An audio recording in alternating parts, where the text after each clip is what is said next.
Hello students, this is the continuation of the tenses.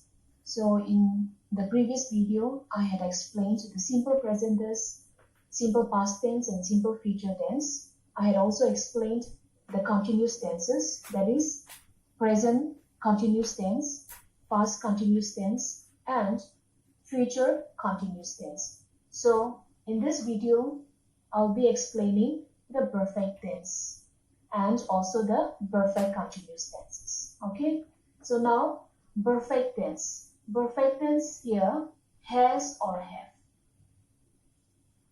So in perfect tense, the three tenses, that is present, past and future. It has perfect tenses. Present perfect tense, past perfect tense and future perfect tense. So the perfect form is the verb tense used to indicate a completed or perfected action or condition. Now let us see the present perfect tense. So in present perfect tense, you will see has or have plus past participle. So has is for singular and have is for a plural, plus the verb will be in past participle form of the verb. So the present perfect tense refers to an action or state that either occurred at an indefinite time in the past. So example, we have talked before. You see the example here, we have. We is plural, so we are using have, okay? We have talked before. And now the verb talk is in ed form, that is past participle, okay? So we have talked before. Or the present perfect tense began in the past and continued to the present time. So present perfect tense, it begins in the past and continued to the present time. So example, he has grown impatient over the last hour. So has. He is singular, so we don't use have, he have, but we use he has, because this is a singular verb. Okay, you do use in the perfect tense. So he has grown. Now grown is the past participle of grew. Okay, so he has grown impatient over the last hour. Now the past perfect tense, had plus past participle. So you see the difference, present perfect and past perfect. So which is the difference? Has or have, there is an option. Has is for singular, have is for plural. But in the past perfect tense, we use had both for singular as well as a plural. And like in the present perfect tense, the verb will be in past participle form. Okay? So the past perfect tense is a verb tense used to talk about actions that were completed before some point in the past. It talks about something that happened before something else. Example, the teacher had entered the classroom before the students. So there are two actions here. The action of the teacher entering the class before the students. Okay, the teacher had entered the classroom before the students. So before the students, the teacher had entered the classroom. So you can see the action here. The teacher had is past perfect tense. Okay, and enter, it is in ed form, entered. So this is past participle. So here in this sentence, it talks about actions that was completed already before some point in the past. Okay, so the teacher had entered the classroom before the students. Now the future perfect tense, that is will or shall have plus past participle. These are the formulas. Okay, these are the forms you have to use.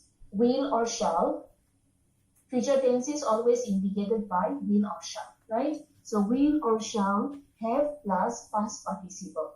So in perfect tense, present, past and future perfect, always the verb will be in past participle. That is common, okay? Now will or shall have plus past participle refers to a completed action in the future. Example, they will have brought the kids by tomorrow. Will have. So, shall have, will have. Okay, brought is the past participle of bring. Okay, so this is the example. Now let's see perfect continuous tense. So we have present perfect continuous tense, past perfect continuous tense, and future perfect continuous tense. Now the present perfect continuous tense shows that something started in the past and is continuing at the present time.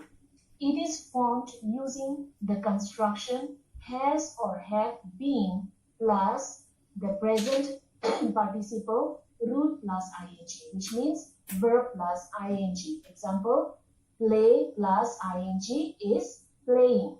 Okay, so present perfect continuous tense, it shows that something has started in the past and is continuing at the present time. It started in the past but still in the present. Okay, the action still continues. And so since there is ing, now ing, that means this is continuous tense. In continuous tense, always the verb would be in ing.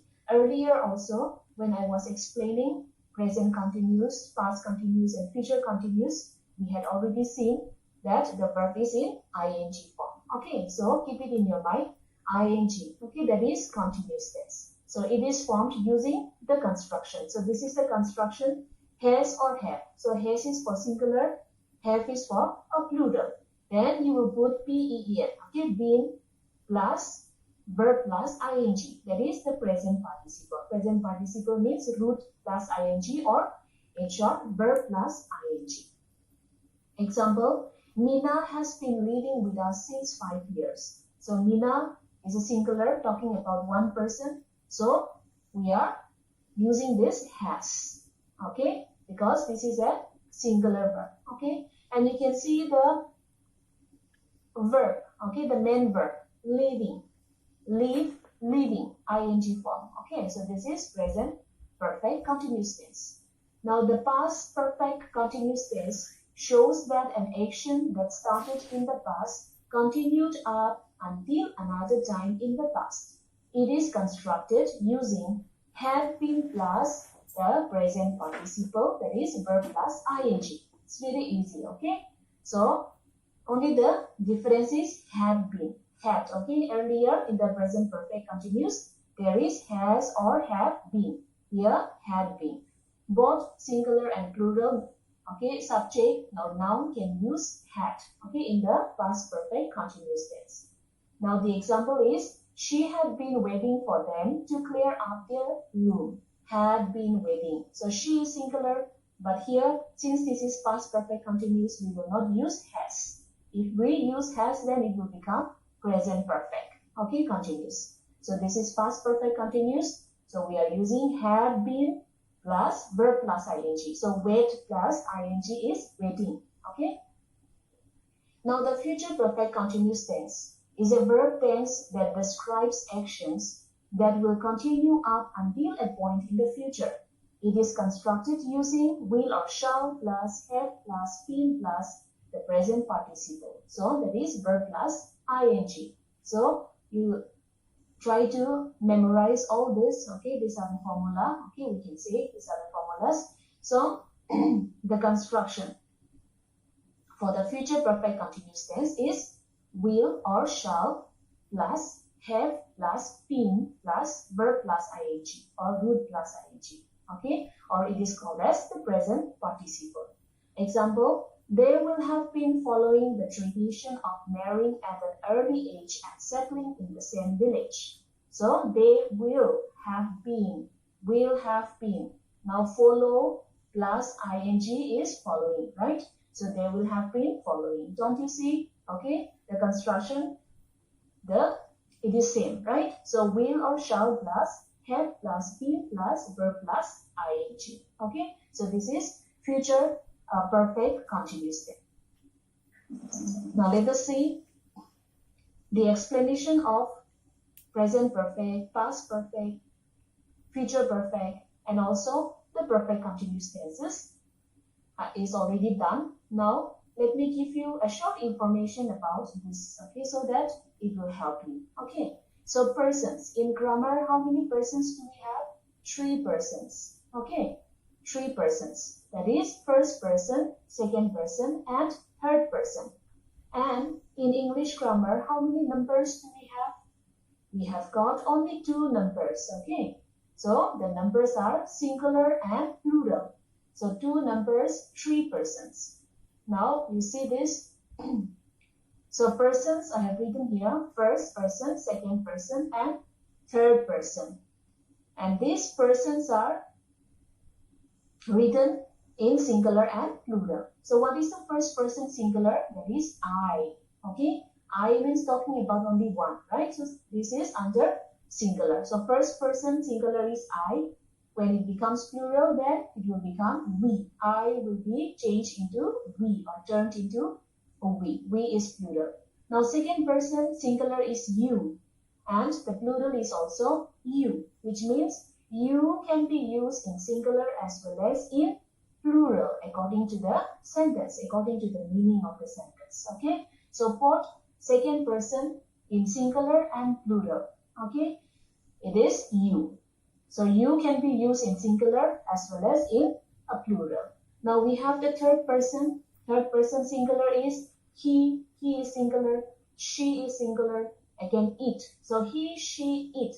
These are third person singular. And so if he, she, it is turned into plural, then it will become they, T-H-E-Y. Okay, they. So this is the plural. Third person plural is they. Okay, so these things you have to keep it in your mind. Okay, so I had already completed the explanation of tenses earlier. In the first video, I had explained the simple present tense, the simple past tense, simple future tense, continuous tense also it's already explained with examples, and perfect tense as well as perfect continuous tenses. And lastly, I had explained about the persons and numbers in English grammar. Okay, so I hope it is clear to all of you. So thank you so much students for watching this video.